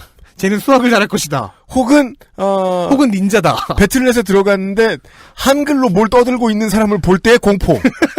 그런 느낌. 그리고 그가 무엇을 못했을 때 느끼는 경이로움. 예. 너 왜 게임 못해? 머리 좋은 아시아인. 예. 이라는 스테레오타입의 적용이고요. 그래도 왜냐면은 이걸 만든 작가가 한국계거든요. 그죠. 그래서 이제 작해 혹은 뭐 메리수다 이렇게 보는 사람들도 있는데 최근에 아마데우스조는 헐크의 자리를 계승했습니다. 아, 그렇습니까? 네. 헐크의 자리를 계승했다는 건 무슨 의미입니까? 헐크가 됐다는 얘기죠. 헐크가 됐어요? 브루스 배너 대신에. 인종과 무관하게 색깔은 꼭 녹색으로 변하는 모양이죠. 이 과정에서는 아시아계 캐릭터가 성장을 했다기보다는 그냥 흔한 스테레오타입으로 만들어졌던 캐릭터인데 이게 그나마 좀 잘 만들어져서 인기를 얻은 것에 불과하지. 아마데우스조가 한국계 혹은 아시아계로서 어떤 고민이라든가 아니면 그렇기 때문에 보여줄 수 있는 서사, 특색 있는 서사 같은 걸 아직 보여준 적이 없어요. 그런 것은 DC 쪽에서 2대 아톰이 된 중국계 라이언 최라는 캐릭터도 마찬가지입니다. DC의 아톰이라는 캐릭터는 DC의 앤트맨이에요. 작아지는 캐릭터입니다. 일본의 아톰과는 관계가 없습니다. 여기서 아톰은 원자, 즉 원자만큼 작아지는 거고요. 일본의 아톰은 일자 몸매죠. 네. 깡통 로봇이죠. 머리가 삐죽하고요. DC의 아톰은 동시에 1대는 레이 파머라고도 읽는 물리학자인데요. 네. 에로우에도 나옵니다. 드라마 에로우에도. 배우는 브랜든 라우스, 슈퍼맨 리턴즈의 슈퍼맨이었죠.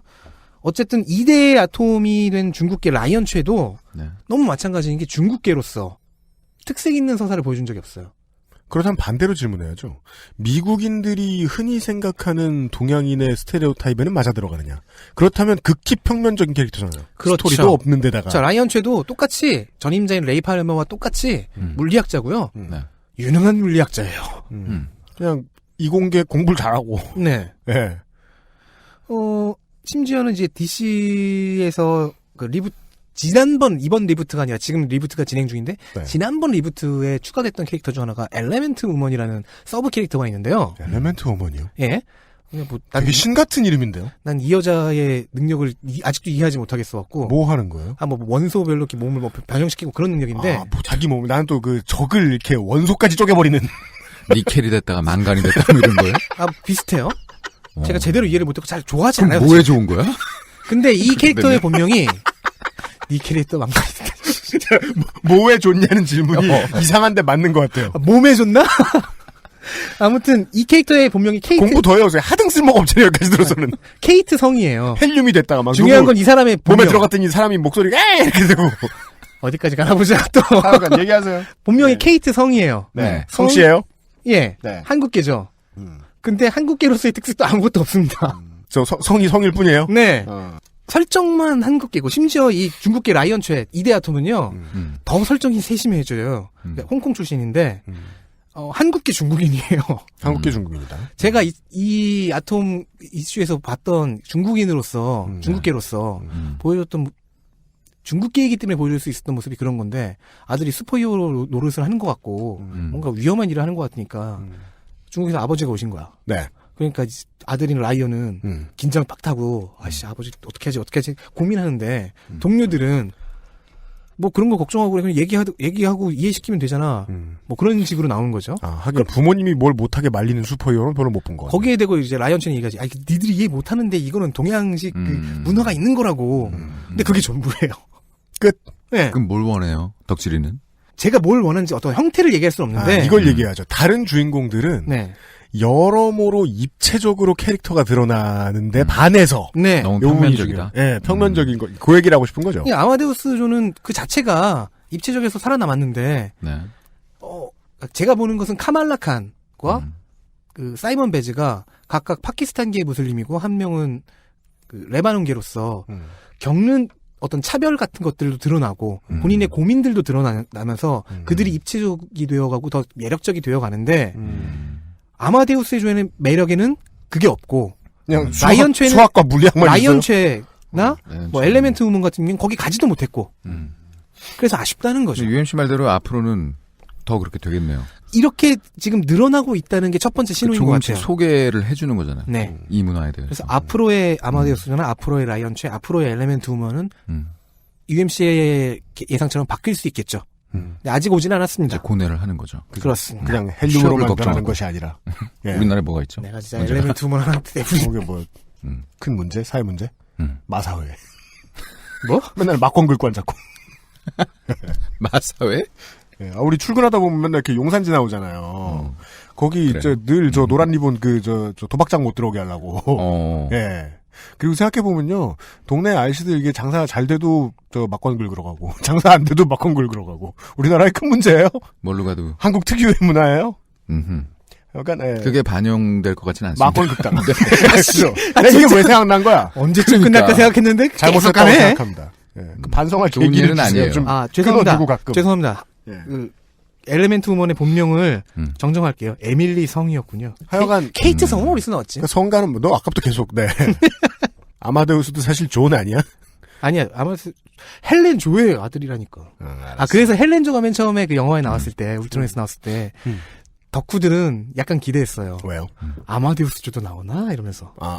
근데 나이 때 보니까 아직 그 아드님께서 그렇게까지 장성하진 않으실 것 같아서. 아니 혼전 아니었어요? 그때는? 그렇기도 하겠죠. 프리퀄. 알겠습니다. 그리고 엘레멘트 우먼의 정확한 능력을 지금 찾았습니다. 뭡니까? 몸속의 원소를 조작하여 신체를 원하는 형태로 변형시킨다. 결국 변형이었구나. 화염 방사기처럼 불을 뿜는다던가. 맞는 거니까 니켈이 됐다가 망간이 됐다가도 가능한 거죠. 그 밥은 먹어요? 소화가 안 될 텐데 그렇게 살아가지고. 이래가지고 네. 정신이 살짝 늘 마약한 것처럼 하이하다는 설정이 있네요. 좋네요. 몸에서 본드를 생산해야 되는 거 아니야? 아이고. 헤로인을 생산하면 떼돈 벌겠다. 그 영웅이 아니고 정키예요. 자, 하여간 그 능력이 무엇에 쓰는 건지는 뭐에 좋은지는 아직 이해를 못했고요. 예. 몸에 좋을 수 있죠. 몸에 좋은 그 성분을 마음껏 생산해낼 수 있는 거 아니야. 자기 몸에 좋은 슈퍼히어로 여기까지 들었고 정리를 마지막 광고 브레이크 갖고 와서 하겠습니다. 네. XSFM입니다.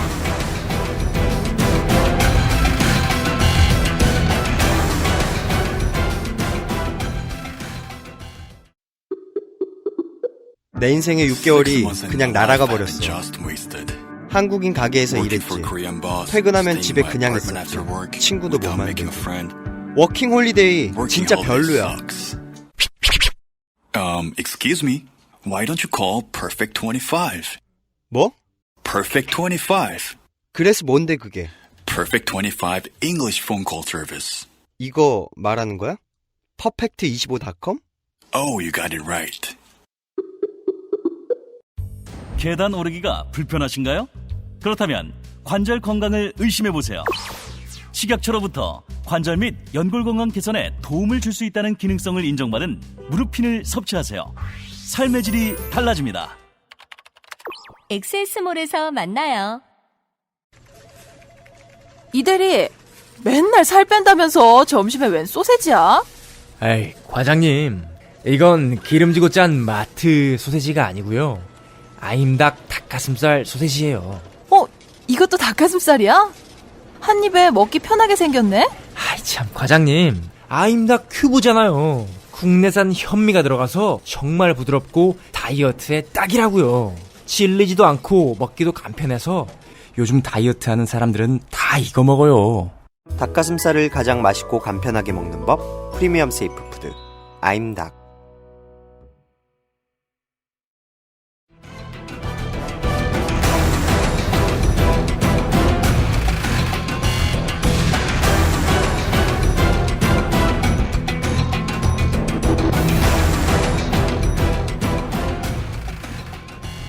돌아왔습니다. 안녕하세요. 네. 정리해주세요, 이제. 정리요. 사실 정리라고 할 게 뭐가 있나. 어쨌든 저희는 오늘 공시적인 관점이라고 하는 네. 모든 것을 압축시켜서 하나의 시점에서, 하나의 시간대에서 보는 그런 시점에서 슈퍼히어로 장르를 봤습니다. 예. 첫 번째는 아주 고대 문화소 해석을 했습니다. 그렇습니다. 네. 아주 고대 신화에서 온 DNA. 네. 그리고 성경과 그것의 반대급부였던 오컬트에서 온 DNA. 토르는 왜 옷을 그렇게 입고 있는가? 그렇죠. 이런 것들이 우리 문명의 고대, 정확하게는 그들의 문명이죠. 미국이니까요. 말을 잘못했네. 미국 문명의 고대의 뿌리에서 온 DNA였다면 그들만의 현대적인 DNA. 콘스탄틴 같이 생겨먹은 히어로들은 왜 이렇게 수가 많나? 그렇죠. 탐정소설, 와페니즘, 자경주의 같은 것들을 이야기했어요. 네. 특히나 탐정소설은 이제 영미문화권에서 상당히 그 19세기와 20세기 초반까지 강세였던 장르였고, 그것들을 만화로 옮기는 과정에서 배트맨과 같은 캐릭터도 만들어졌지만, 더 정확하게 표현하면 이렇죠. 탐정이라는 추리물이 만화에 표현되는 과정 속에서 미국 만화도 자라났고, 30년대 후반과 40년대 초반이었으니까요. 그러면서 이제 그 안에서 또 슈퍼히어로 장르가 자라났다.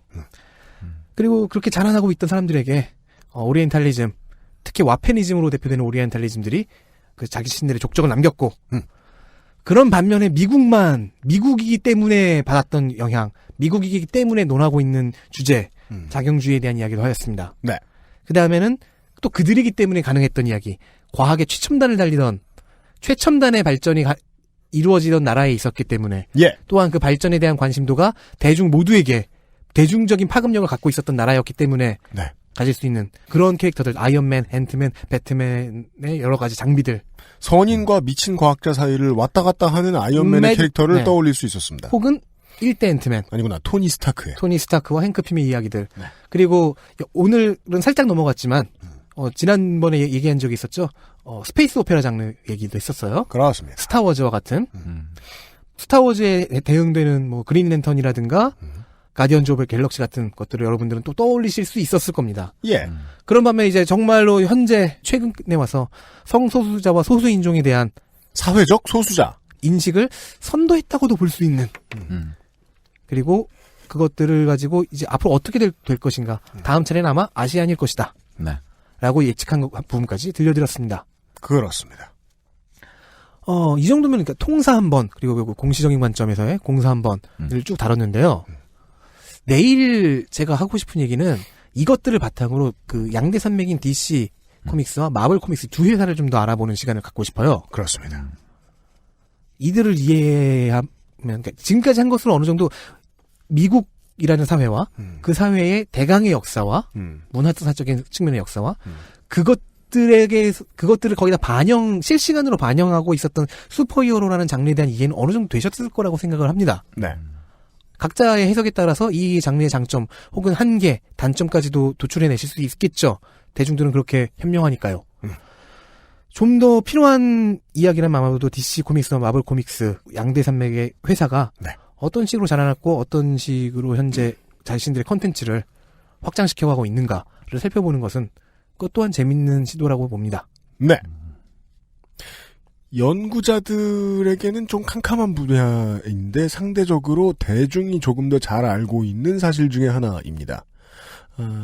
20세기 이후에 이제 생겨서 시장에서 살아남은 문화 콘텐츠들은 작가가 누구냐보다 제작사가 누구냐가 더 이 작품을 해석할 때 중요한 팩터가 되는 경우가 많지요. 네. 네. 우리가 디즈니 만화 괜히 봤어. 요즘은 디즈니 만화도 괜찮아. 픽사 수준 따라왔어. 이런 식으로 얘기하는 것처럼 말이에요. 그렇죠. 작가만큼 중요한 것. 작가 뒤에서 네. 돈이나 기타 등등의 리소스, 자원을 제공해주는 사람들이 누구냐? 그런데 이 장르는 처음부터 지금까지 같은 두 회사입니다. 게다가 캐릭터들과 이 서사의 저작권을 작가가 아닌 회사가 갖고 있습니다. 네. 슈퍼히어로계의 민주당과 공화당. 다음 시간에 만나볼 것 같습니다. 그렇습니다. 네. 홍성갑 덕질인 내일 다시 만나 뵙겠고요. 저희들도 내일 다시 만나 뵙겠습니다. 안녕히 계세요. 유현수의 책임 프로듀서 이놈의 새끼야. 두 명의 UPD와 김상조 기술행정관이었습니다. 내일 뵙죠. 안녕히 계세요.